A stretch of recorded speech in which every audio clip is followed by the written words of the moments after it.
Clip number 540۔ اس clip میں انشاءاللہ آپ قرآن پاک کی سورہ ہود کی آیت نمبر 84 سے لے کر 86 تک کی تلاوت، ترجمہ اور تفسیر قرآن صراط الجنان سماعت فرمائیں گے۔ بسم اللہ الرحمن الرحیم۔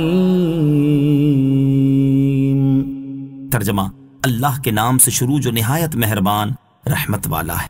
وَإِلَى مَدْيَنَ أَخَاهُمْ شُعَيْبًا قَالَ يَا قَوْمِ اعْبُدُوا اللَّهَ مَا لَكُم مِّنْ إِلَٰهٍ غَيْرُهُ وَلَا تَنقُصُوا الْمِكْيَالَ وَالْمِيزَانَ إِنِّي أَرَاكُم بِخَيْرٍ وَإِنِّي أَخَافُ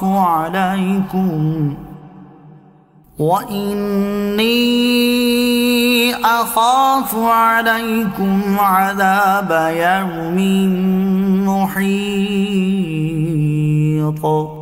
ترجمہ، اور مدین کی طرف ان کے ہم قوم شعیب کو بھیجا۔ انہوں نے کہا، اے میری قوم، اللہ کی عبادت کرو، اس کے سوا تمہارا کوئی معبود نہیں، اور ناپ اور تول میں کمی نہ کرو، بے شک میں تمہیں خوشحال دیکھ رہا ہوں، اور بے شک مجھے تم پر گھیر لینے والے دن کے عذاب کا ڈر ہے۔ وَإِلَى مَدْيَنَ أَخَاهُمْ شُعَيْبًا، اور مدین کی طرف ان کے ہم قوم شعیب کو بھیجا۔ اس صورت میں ذکر کیے گئے واقعات میں سے یہ چھٹا واقعہ ہے۔ مدین حضرت ابراہیم علیہ السلام کے ایک بیٹے کا نام ہے، بعد میں حضرت شعیب علیہ السلام کے قبیلے کا نام مدین پڑ گیا، اور اکثر مفسرین کی رائے یہ ہے کہ حضرت ابراہیم علیہ السلام کے بیٹے مدین نے اس شہر کی بنیاد ڈالی تھی۔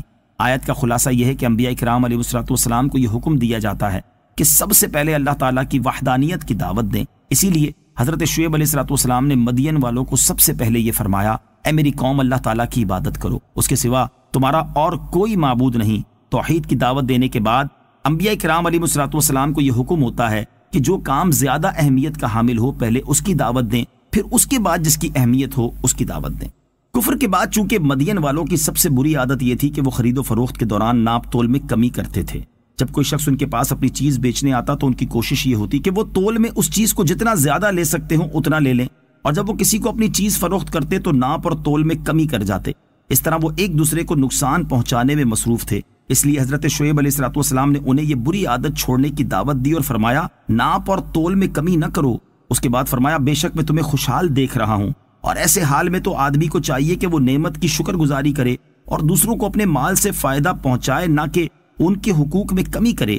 ایسی حالت میں اس عادت سے اندیشہ ہے کہ کہیں اس خوشحالی سے محروم نہ کر دیے جاؤ۔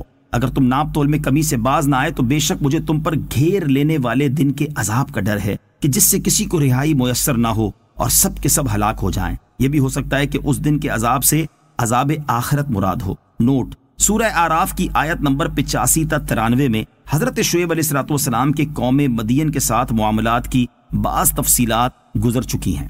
وَيَا قَوْمِ أَوْفُوا الْمِكْيَالَ وَالْمِيزَانَ بِالْقِسْطِ وَلَا تَبْخَسُوا النَّاسَ أَشْيَاءَهُمْ وَلَا تَعْثَوْا فِي الْأَرْضِ مُفْسِدِينَ بقية الله خير لكم إن كنتم مؤمنين وما أنا عليكم بحفيظ۔ ترجمہ، اور اے میری قوم، انصاف کے ساتھ ناپ اور تول پورا کرو اور لوگوں کو ان کی چیزیں گھٹا کر نہ دو، اور زمین میں فساد نہ پھیلاتے پھرو۔ اللہ کا دیا ہوا جو بچ جائے وہ تمہارے لیے بہتر ہے، اگر تمہیں یقین ہو، اور میں تم پر کوئی نگہبان نہیں۔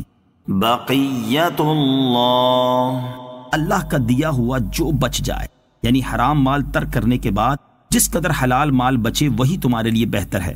حضرت عبداللہ ابن عباس رضی اللہ تعالیٰ عنہما فرماتے ہیں، اس کا معنی یہ ہے کہ پورا تولنے اور ناپنے کے بعد جو بچے وہ بہتر ہے۔ ان کے علاوہ اور معنی بھی مفسرین نے بیان فرمائے ہیں۔ اس سے معلوم ہوا کہ حلال میں برکت ہے اور حرام میں بے برکتی، نیز حلال کی تھوڑی روزی حرام کی زیادہ روزی سے بہتر ہے۔ وما انا علیکم بحفیظ، اور میں تم پر کوئی نگہبان نہیں۔ یعنی تم سے صادر ہونے والے ہر معاملے میں میرا تمہارے پاس موجود رہنا ممکن نہیں، تاکہ میں ناپ تول میں کمی بیشی پر تمہارا مواخذہ کر سکوں۔ علماء نے فرمایا ہے کہ بعض انبیاء کرام علیہ السلام کو جنگ کرنے کی اجازت تھی، جیسے حضرت موسیٰ، حضرت داؤد، حضرت سلیمان علیہ السلام۔ بعض وہ تھے جنہیں جنگ کرنے کا حکم نہ تھا، حضرت شعیب علیہ السلام انہی میں سے ہیں۔ آپ علیہ السلام سارا دن واز فرماتے اور ساری رات نماز میں گزارتے تھے۔ قوم آپ علیہ السلام سے کہتی کہ اس نماز سے آپ کو کیا فائدہ؟